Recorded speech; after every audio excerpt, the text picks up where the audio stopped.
And welcome to this week's episode of the UFO Show here on the Area 51 Sports Network, episode 31, brought to you, as always, by bet99.com. Make sure to head over to www.area51sportsnetwork.com/betting. There you can find a link. If you click on that link, whatever you put into as an initial deposit up to $600, you get as an added bonus. So make sure to check that out. Joined always by Andy. So, Andy, how are you doing today? Yeah, pretty good. How about yourself? Good. The sun is shining. We were expecting rain in Vancouver, so that's always a good thing.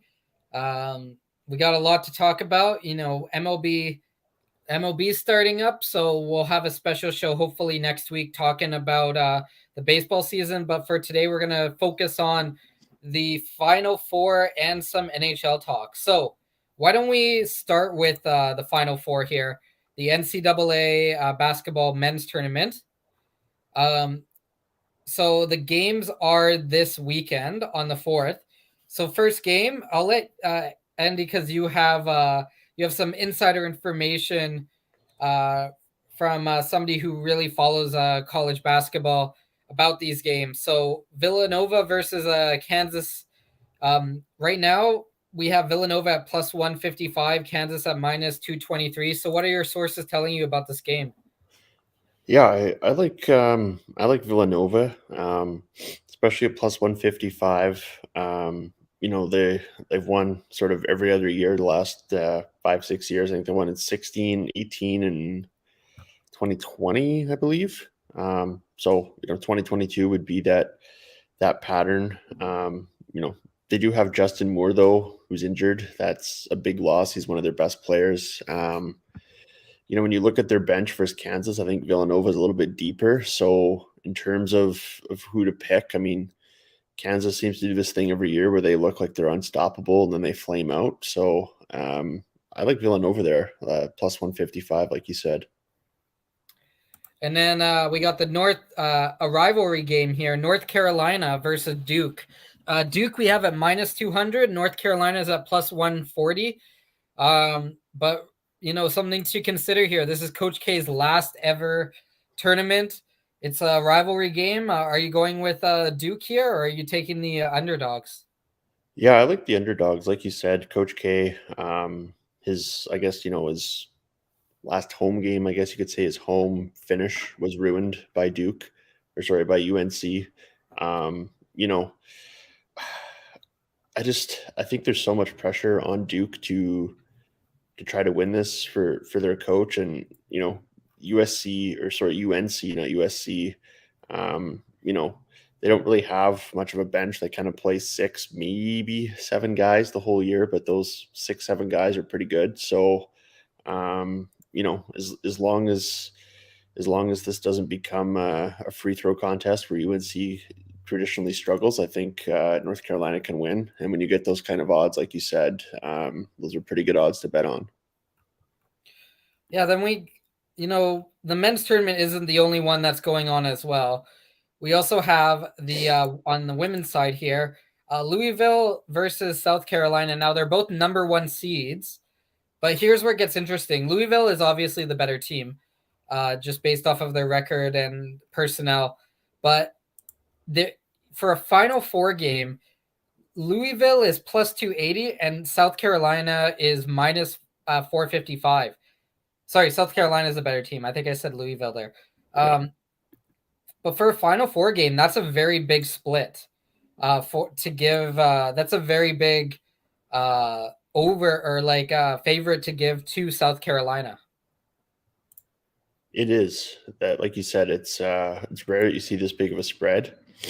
Um, Sorry, it's a car. I think one thing to remember though is South Carolina is kind of like that Connecticut Huskies program 10, 15 years ago. It seems they get, 8 of the top 10 recruits every year go to South Carolina now. So yeah, it's a Final Four, but I think South Carolina is so clearly the best team in the women's field that even at minus 455, which is horrible odds, it's not even worth betting against them.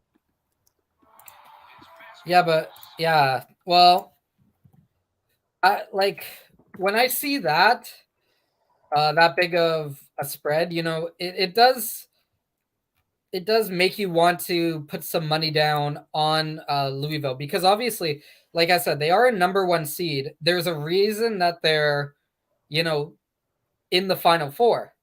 So even though they might not have as strong of a team as South Carolina, like they deserve to be there. Obviously, Oh, definitely. And I know I just said don't bet on Louisville, but in a one game sort of playoff elimination type scenario, like what happens if South Carolina gets into foul trouble early, or they have a cold start? Like you know, again, I don't personally see Louisville winning, but it's not the worst idea to bet against South Carolina because it is a one game elimination, and crazy things can happen where like I said, they get foul trouble, or there's an injury or a slow start, and the game could be over quick.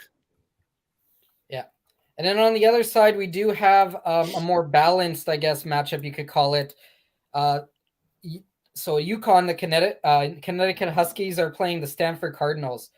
UConn is a 2 seed, but they are historically they're one of the best teams in women's college basketball. There's no favorite here. It's minus 106 to minus 134 with with UConn at minus 106. But one thing to remember about this UConn team is that this is not the same team that was going 40-0 and 38-1, winning one, only losing one game per year. Like this is a team that does have 5 losses on the season. Now I know we're talking like anytime you're like, oh yeah, they only have 5 losses on the season, like that's pretty good for a college basketball team, but they're not as strong as in the past. But this seems like a very good matchup. And I don't really know. I think UConn is going to win this, but like the betting odds say, this is going to be a very close game. Yeah, I agree with you. If I were to make a bet here, I'd probably take UConn to win by 1 to 5 points. That pays out a plus 300. As you just described, this game is basically a toss up. There's not really a favorite or an underdog. I guess based on the odds, you could say UConn is a slight underdog, maybe if you want to spin it that way. But I don't see this being a blowout. So I like UConn to win by 1 to 5, pays out a plus 300. Yeah, like when you're talking about one team that's lost 5 games this year and one team that's lost 3 games this year, there's not that much separating them. Yeah, that's kind of. But remember, but if you are putting money on UConn, remember this is not the same UConn team that they've had in the past. But they're still very good, obviously. Like anytime, like I said, anytime that you can go 5 or less losses in a season, like that's pretty special. But yeah. So those are some games. Those ones are actually tomorrow. Actually, all the games are tomorrow. I mixed up my dates there. So no, am I? Yeah, the women's is tomorrow, When's the and Saturday? the men's is Saturday. Yes. Yeah. So make sure to check that out. And then also, if you want to check out some basketball, today I believe is the final for the National Invitational Tournament, which has the Texas A&M Aggies versus the Xavier Musketeers. For those who aren't familiar with this tournament, that is the finals going on right now. It's kind of the teams and schools that missed out on the NCAA main tournament. They get invited to this secondary tournament where they can go and try to win. So that's a 6 seed versus a 12 seed. But as I've seen some of the games. They are very exciting, and there is still a lot of quality in those matches. So make sure to check that out if you can find it on TV, I guess. Yeah, Okay, I'm not. so So go ahead. go ahead, Andy. I was gonna say I'm not gonna lie. I don't know anything about either of those teams, so I don't know what to say for a bet. Just sit down and watch and enjoy, I guess. Um, yeah, same. Like I'm not 100% sure. Uh, yeah, I'm not 100% sure about um it as well. Uh, okay, sorry. Why don't we jump into some NHL action here? Now, the games have already started, so we're not going to touch on those games. But let's start with the Pittsburgh Penguins versus Minnesota Wild. Pittsburgh's at plus 108, Minnesota's at minus 128. Uh, where, both of these teams fighting for playoff positioning. Where are you putting your money? Yeah, for me, I like Pittsburgh here. I mean, Minnesota, they kind of have something to play for. The 2-3 seed. They're not going to catch Colorado. I think for them it's more so just getting Marc Andre Fleury acclimated to their new system. Um, you know, kind of a toss up game. I think Pittsburgh plus 108 seems like the better play just for the odds. Yeah, Pittsburgh, they're at 90 points right now. Uh, they're probably staying, they might be able to pass the Rangers, who are at 93 points. I don't think they'll pass Carolina at 96, but they're kind of in that 2-3 metro spot. So it's more about home field or home ice advantage for this matchup. And then as you said, on the Minnesota side, they're really in that 2 seed. You can make an argument uh, that they may drop to the 3rd seed, but probably not. So yeah, for them, it's more about just getting ready for the playoffs, making sure all systems are go. LA Kings versus Calgary Flames. Now, this is another one of those where for Calgary, it's kind of a tune-up game. They're at minus 288. LA Kings are at plus 233 because the Kings did play last night against the Oilers. The Kings need this one because they want to stay in that 2nd seed. They're at 82 points right now. Oilers are at 81. Uh, they're probably solidified in those 2-3, and they're battling for at this point home ice advantage. Who's going to have home ice during that series? Where are you leaning your money here? Yeah, this one's another tough one to figure out, right? Because like you said, LA has something to play for. Calgary's, again, probably not going to catch Colorado, so they're basically locked into the 2 seed.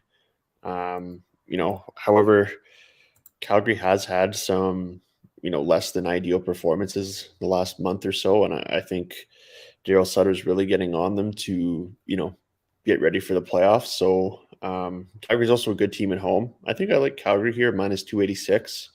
Not the greatest odds, but I also like the under for total goals. So under 6 total goals here pays out at minus 105. So we have kind of this is a practice game for Colorado. Colorado at minus 350. San Jose's at plus 280.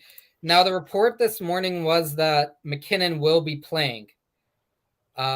So if he is playing, does that, I guess, does him playing really have a factor on the betting odds? I mean, you would think like he is, top 5 player in the league. Depending who you talk to, they kind of rank him a bit differently, but for sure he's one of the best players in the league. Um, for me, San Jose is not a good team. They're going to miss the playoffs. They have nothing to play for.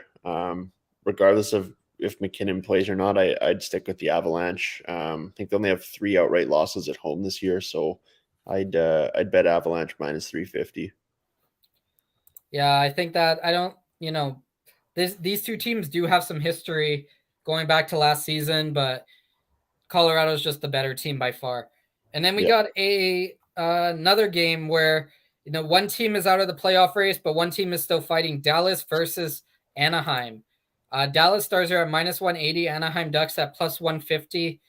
Um, there's a lot of pressure on Dallas because they do need to get into that. A win puts them into second place in the wild card. Do you think it's a lock for Dallas? I do.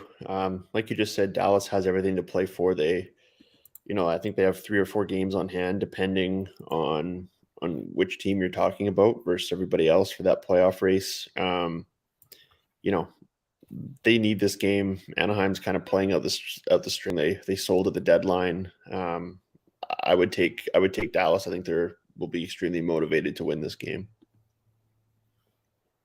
Yeah. Yeah. With these, we're getting into the point where there's a lot of playoff races where there's going to be a lot of teams that, are fighting for the playoff versus the teams that aren't. Like, for example, if you're playing these guys like Seattle, San Jose, Arizona, Anaheim, like they have chances to really spoil some teams. So maybe that's motivation enough for them to play well. Oh, so we seem to have lost Andy quickly here, but we'll jump into some betting on the futures. So these are, division winners, things like that. So the first division we'll look at is the Metropolitan Division. So to give everybody a idea of what the Metropolitan Division looks like, we got Carolina at 96, New York at 93, Pittsburgh at 90. Now those are the 3 teams that are going to be fighting for that final playoff spot. Or sorry, not the final playoff spot, but the division championship. So Carolina's at minus 770, New York's at plus 540, and then Pittsburgh's at plus 1,400. Now, common knowledge, or just based off of the way that things have looked, you probably are going to lean towards Carolina at minus 770, but that's not a value pick. So if you want to really have a value pick, the Rangers at plus 540 are a great option here. They have played one extra game. They are 3 points behind, but they have been playing very well lately. So if you want to, put like a little bit of money on them, that's a good idea. The Pacific Division and the Central Division, we are going to skip here because the leaders are so far ahead that in the Pacific and the Central, the divisions are so far ahead that there's really no value to picking one team over another in those. However, there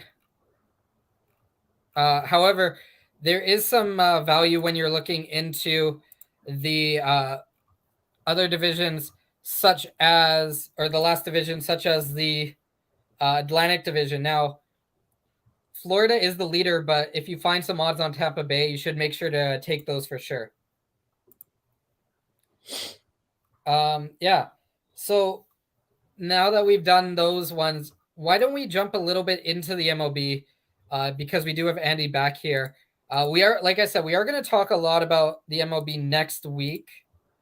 But I do want to get just some ideas on some futures from Andy.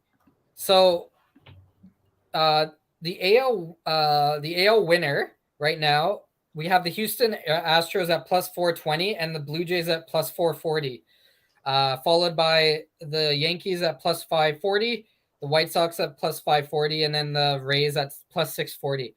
Do any of the, like, Andy, who do you think is coming out of the AL this year? I like Toronto plus 440. I'm also really high on the White Sox plus 540. The White Sox still have some financial flexibility, some prospects to upgrade at the trade deadline or throughout the season. I think White Sox have a better bullpen than the Blue Jays do this year. So, Blue Jays are a good pick, and White Sox at plus 540 is a good pick as well. And then on the NL side, obviously the favorite is the LA Dodgers at plus 230. Then we got the Mets at plus 520, the Brewers at plus 560, Braves at plus 580, and then the Padres at plus 740. Now, I know that you are a Cubs fan, but I don't think that you want to put some money on them this year, correct?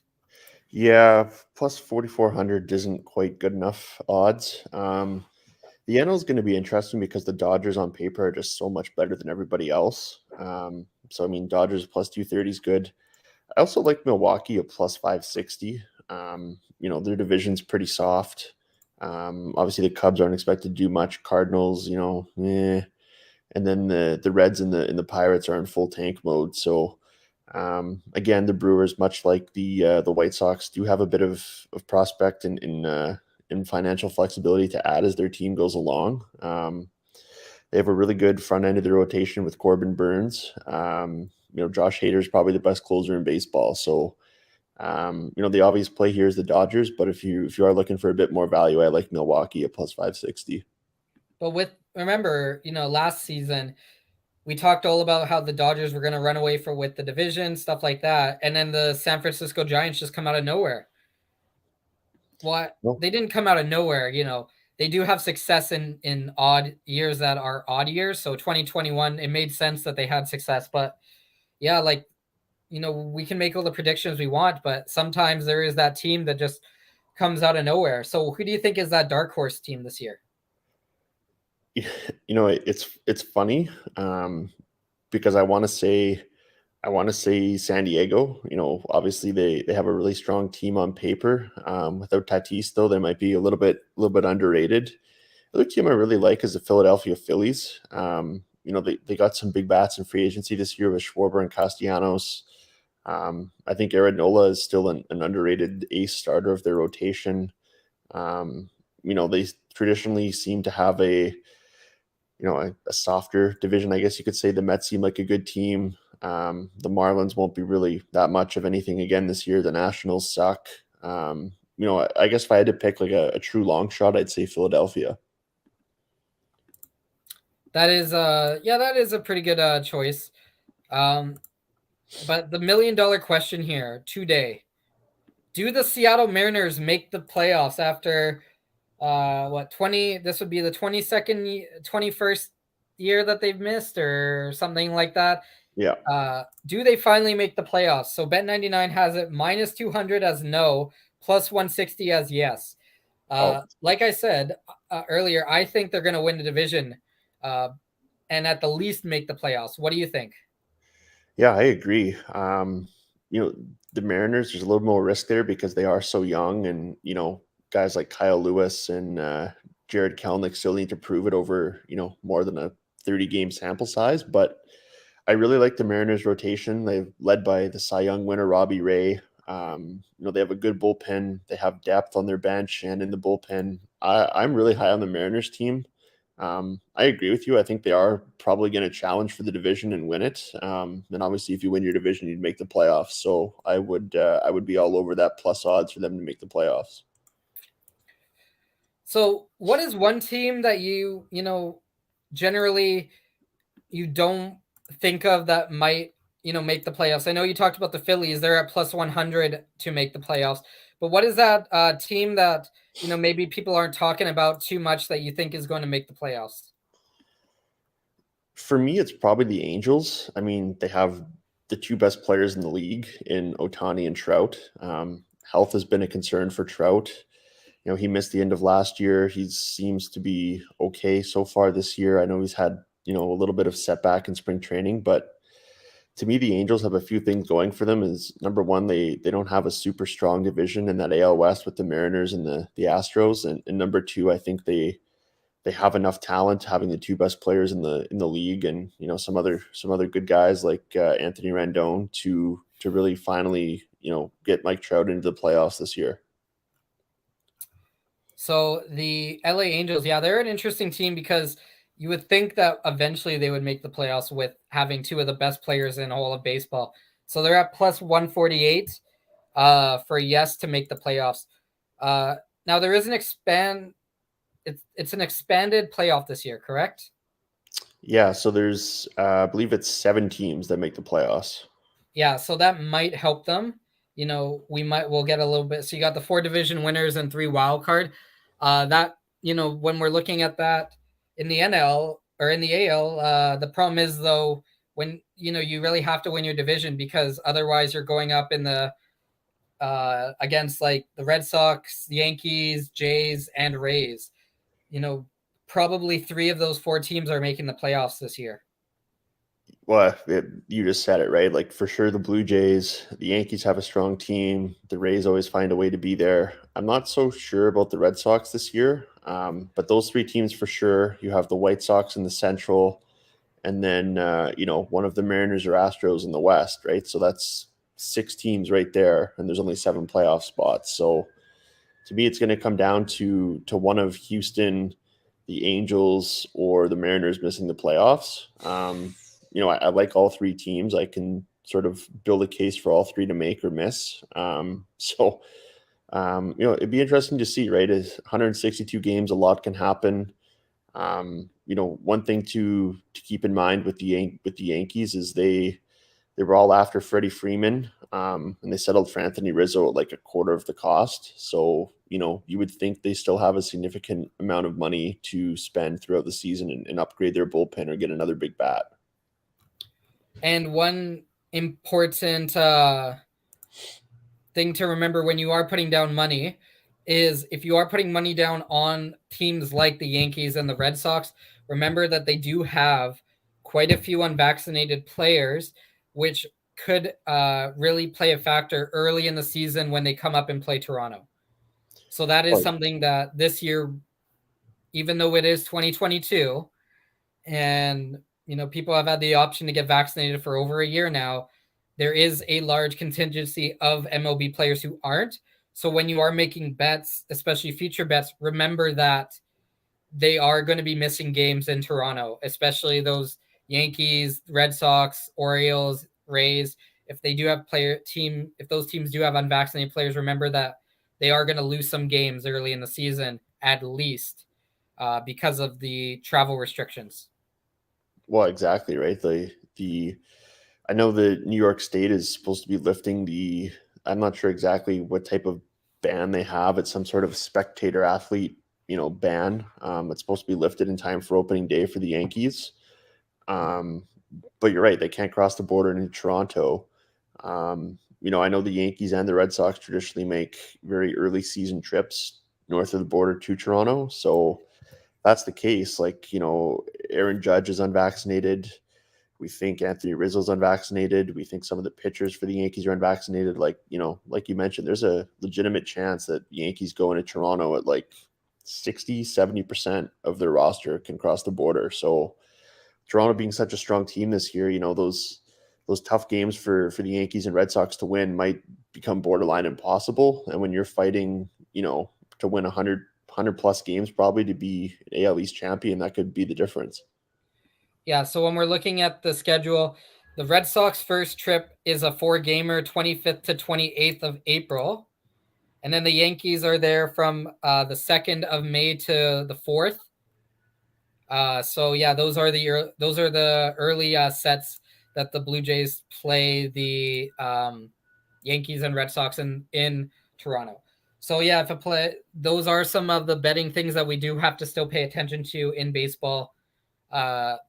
And also, if with basketball as well, coming down the wire if games are played in Toronto. So make sure to pay attention to. I know that some players like Aaron Judge, he won't come out and say he's not vaccinated, but that's what the report is. So make sure to really, if you are putting down money, make sure that you have, with baseball season upon us, that is something that has to be paid attention to this year. Yeah, definitely. Typically those things get out the night before. And Toronto basically only plays day games on the weekend. So you should be able to find out sort of the night before who did not cross the border into Canada. But my general advice would be maybe don't bet on the first game of the series and just see what the lineup is and see exactly who's missing from those visiting teams. Okay, so as mentioned, we're going to have a full rundown next week on the MLB season. We touched a little bit on it this week, but make sure that when you do use your betting, head over to area51sportsnetwork.com/betting. hit our link when you're there. Up to 600, you get up to $600 off of your as an added bonus on your initial deposit. So whatever you put in up to $600, you get back as a BetBap bonus on bet99.com. So thank you once again for Andy for joining here on the Area 51 Sports Network UFO show, and we will be back again next week.